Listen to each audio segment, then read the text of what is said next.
ये कहानी पूरी तरह से काल्पनिक है और इसमें वर्णित घटनाओं का किसी वास्तविक व्यक्ति या स्थान से कोई संबंध नहीं है। कहानी का आरंभ उस छोटे से गांव से होता है जहां दिन ढलते ही भयानक सन्नाटा पसर जाता था। गांव के लोगों का कहना था कि उनके गांव के पास वाले जंगल में एक भयानक ब्रह्म राक्षस का वास है। ये राक्षस पहले एक सिद्ध साधु था जो तपस्या करते करते गलत राह पर चल पड़ा था और अपनी आत्मा को अभिशप्त कर चुका था। अब वह केवल लोगों को तंग करने और उनका अहित करने के लिए जंगल में विचरता था। इस गांव में एक सिद्ध संत प्रेमानंद जी महाराज भी आए हुए थे। वे दूर दूर तक प्रसिद्ध थे और अपने सिद्ध मंत्रों व योग बल से लोगों का कल्याण किया करते थे। उन्हें इस गांव के ब्रह्म राक्षस की कहानी बताई गई और गांव वालों ने उनसे विनती की कि वे इस दानव से गांव को मुक्ति दिलाएं। प्रेमानंद जी महाराज ने कुछ देर सोचकर गांव वालों को सांत्वना दी और बोले, आप सब निश्चिंत रहें। मैं आज रात ही इस राक्षस से सामना करूंगा और उसे हमेशा के लिए मुक्त कर दूंगा। रात का समय हुआ और प्रेमानंद जी अकेले ही उस घने जंगल में पहुंच गए जहां ब्रह्म राक्षस का वास था। उनके हाथ में एक त्रिशूल था जिसे उन्होंने मंत्रों से शक्ति प्रदान की थी। जंगल में पहुंचते ही उन्हें एक ठंडी हवा का झोंका महसूस हुआ और अचानक चारों तरफ घना कुहासा फैलने लगा। तभी एक खतरनाक गर्जना हुई और ब्रह्म राक्षस वहां प्रकट हो गया। उसका शरीर विशाल था, आंखें अंगारे की तरह जल रही थीं और उसके बड़े बड़े नुकीले दांत डर को और बढ़ा रहे थे। राक्षस हंसते हुए बोला, अरे साधु, तूने यहाँ आकर गलती की है।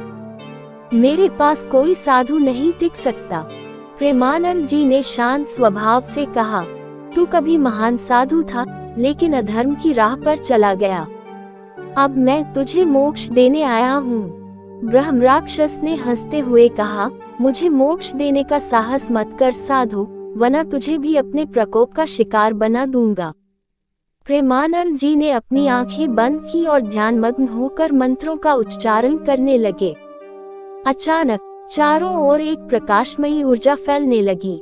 ये देख ब्रह्म राक्षस चिंतित हुआ और गुस्से में आकर महाराज पर हमला करने के लिए आगे बढ़ा। लेकिन जैसे ही वह उनके करीब पहुंचा, महाराज के त्रिशूल से निकली दिव्य ज्योति ने उसे पीछे धकेल दिया। इस बार राक्षस और जोर से गरजा और अपने मंत्रों से आग के गोले बनाने लगा। प्रेमानंद जी ने मंत्रों से एक दिव्य कवच तैयार कर लिया जिसने उन गोलों को पास नहीं आने दिया। दोनों के बीच एक भयंकर संग्राम चलने लगा। ब्रह्म राक्षस हर बार नई शक्ति से महाराज पर हमला करता, लेकिन महाराज का ध्यान और उनकी सिद्धि इतनी प्रबल थी कि वे हर बार उसके वार को नाकाम कर देते। धीरे धीरे प्रेमानंद जी के सिद्ध मंत्रों की शक्ति बढ़ने लगी। ब्रह्म राक्षस थकने लगा और महाराज की शक्ति से कमजोर पड़ने लगा। आखिरकार महाराज ने एक अंतिम मंत्र का उच्चारण किया और त्रिशूल को ब्रह्म राक्षस की दिशा में फेंका। त्रिशूल जाकर ब्रह्म राक्षस के शरीर में धंस गया और वह जोर से चिल्लाते हुए जमीन पर गिर पड़ा।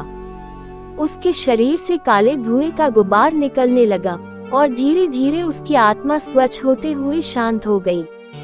प्रेमानंद जी ने उसे कहा, अब तू मुक्त है। अब तू अपनी गलतियों को भुलाकर सच्चे मार्ग पर लौट सकता है। ब्रह्म राक्षस ने महाराज को प्रणाम किया और रोते हुए धन्यवाद किया। उसके बाद उसकी आत्मा स्वर्ग की ओर चली गई और जंगल में एक दिव्य शांति छा गई। अगले दिन जब गांव वालों ने सुना कि ब्रह्म राक्षस को प्रेमानंद जी महाराज ने मुक्त कर दिया है, तो वे बहुत प्रसन्न हुए। उन्होंने महाराज का धन्यवाद किया और उनके लिए भंडारा आयोजित किया। इसके बाद गांव में शांति का माहौल बना रहा और कोई भी राक्षस या आत्मा कभी भी उस गांव में वापस नहीं आई। इस प्रकार प्रेमानंद जी महाराज ने अपने सिद्ध मंत्र और आत्मबल से ब्रह्म राक्षस को न केवल हराया बल्कि उसे मोक्ष भी दिलाया। दोस्तों, आपको हमारी कहानी कैसी लगी है कमेंट करके जरूर बताएं और हमारे YouTube चैनल को सब्सक्राइब करें। धन्यवाद।